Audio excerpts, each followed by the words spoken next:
Hello, I'm Professor Rich, and this is TYT History. Today I'm going to indulge myself a little bit. I hope you don't mind. One of the things I'm interested in terms of looking at history, is where popular culture intersects with historical events. And as I was thinking this week, the Avengers movie just came out, and of course now we have the Republican Party trying to reignite the Cold War, bringing that back. And so I thought I'd share with you guys one of the conversations I actually have with my students a lot when we talk about the Cold War.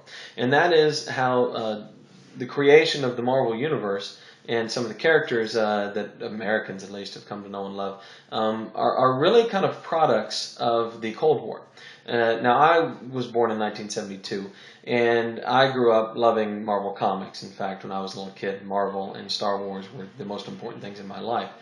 And so I've always liked Marvel, and so I'm happy to talk about it. Now, the height of the Cold War, I would argue, is really from, say, 1949, when China falls to the communists and the Soviets get the bomb, and up until about 1963, when the Cuban Missile Crisis will force everybody to contemplate the end of the world and begin what I think is the movement away from the Cold War. Now, granted, it took us 25 years to do that, but it wasn't as intense after that point. Now, Marvel Comics first come out in late 1961, and I'm not going to start with the Avengers, sorry, I'm going to start with the Fantastic Four. The Fantastic Four is very much a Cold War comic, at least in the very beginning. Now, the idea behind the Fantastic Four is that Reed Richards is the smartest man in the world, and he's working with the government to develop a spaceship. Well, this is coming right out of the headlines of the day. The space race was a big deal, and the idea of putting the first man into space and then orbiting the Earth and all these sorts of things were very prevalent on people's minds. Now, Reed Richards in the comic book has developed a spaceship for the U.S. government, but he and his wife and his, of course, her kid brother, obviously you'd bring him along, and his best friend from college decide to steal his own spaceship and take it up without the government's permission. Well, why does he do that? Why can't he just wait till the launch date? He's developed the thing with the government.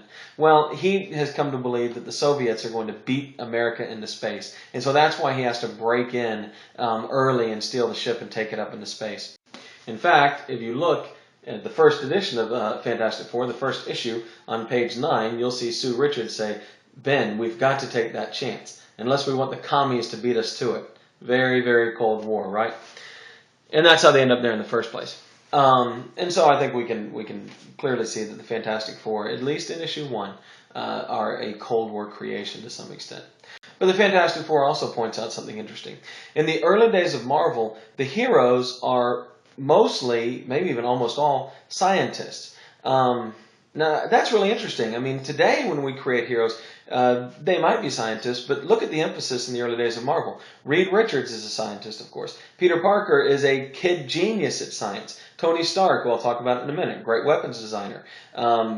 Bruce Banner, of course, is a scientist. One of the early Marvel heroes is Henry Pym, who's going to become Ant-Man and Giant Man and Yellow Jacket and Goliath. He's a scientist. And there's this real emphasis on science, and that's where their superpowers come from. Well, that's not a coincidence either. After the space race begins, the United States is going to begin pouring money into education, particularly into science and math, with the idea that the way we're going to beat the Soviets is through becoming better at science. And so I don't think it's a coincidence that Stan Lee reaches out when he creates these characters and makes them men of science. Again, another impact of the Cold War. I think if these comic books would have started in a different period, we wouldn't have seen this heavy emphasis on science. Speaking of scientists, let's talk about Tony Stark, Iron Man.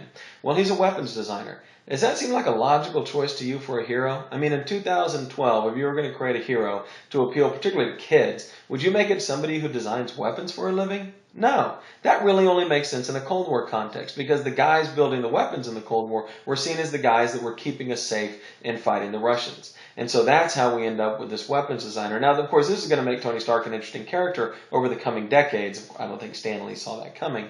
As it later will become a conflict. Tony Stark's designing weapons and the people that it kills and the weapons coming back to haunt him and the people he cares about.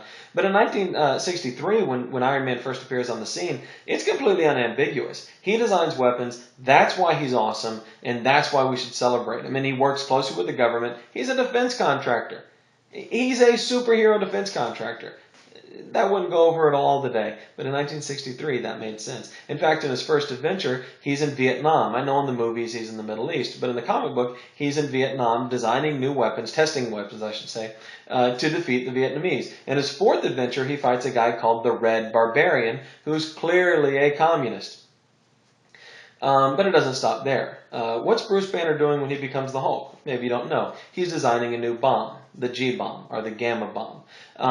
The A bomb, we have the H bomb, and now he's creating this new bomb, the Gamma bomb. And of course, he becomes exposed to radiation from his own bomb testing when he goes out to save Rick Jones on the testing range. Don't get me started.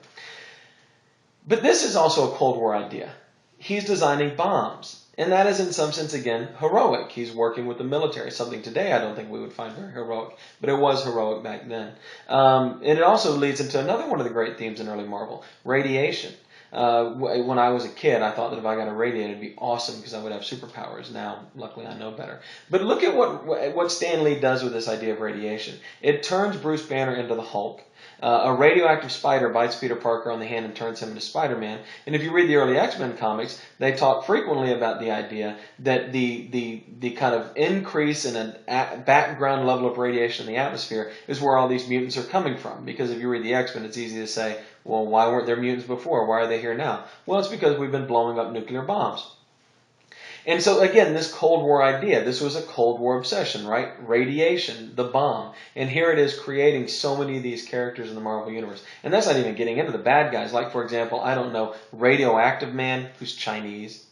Incidentally, X-Men #1, if you pick it up and read it sometime, is basically inspired by the Cuban Missile Crisis. It's written and published in between when we first began to learn that the Cubans are allowing Soviet missiles to come there, and when we actually have the standoff off the coast of Cuba in fall of 1963. And Magneto goes to a missile base and seizes control of them. But it seems to me, anyway, to be clearly inspired by the Cuban Missile Crisis. Now, of course, as I said at the beginning of this, after 1963, the Cold War is going to, the attitude towards it going to change. It's still there. We're still very much rivals with the Russians. But it will be different after the Cuban Missile Crisis. And then in 1964, Dr. Strangelove comes out, and it changes everything. And so very quickly, Marvel will pivot away from this Cold War emphasis it starts out with. But in the early days, they're very much Cold War stories. They won't go away completely. For example, Iron Man has a recurring villain, the Crimson Dynamo. And there will periodically be stories that are very much Cold War stories. Finally, I guess I need to talk about her because she's in the movie, so a lot of people know who she is now. But the Black Widow begins as kind of a classic stock Cold War character. That is the beautiful Russian agent who comes to America and becomes conflicted between her loyalty to her Soviet background and her appreciation of American culture, and of course particularly an appreciation of a particular American man. Now the Black Widow originally kind of starts down this path with Iron Man. But the Black Widow is going to fall in love with Hawkeye, and it's going to be this very conflicted thing. He doesn't know if he should be with her because she's a Russian spy, and does she love Hawkeye more than she loves Russia? But this is, again, another classic Cold War trope. You can see it in James Bond, for example, in From Russia with Love. Where we have this, what if an American and a Soviet fell in love? What would be the complications there? So Black Widow, she's Russian, obviously. She's a Cold War character. And kind of this Cold War fantasy to boot. So she's fun to talk about, too, in the Cold War. Interestingly, Captain America, who seems to have the most potential to be kind of an anti-communist figure, has less parallels. He certainly fights communists at times, and he is often used to represent the American ideal in the face of the Soviet or the communist ideal. But unlike Iron Man and the Hulk and the Fantastic Four, and to a lesser extent Spider-Man, his origin story and kind of the root of who he is, other than his Americanness, doesn't have a real strong Cold War tint that I can see.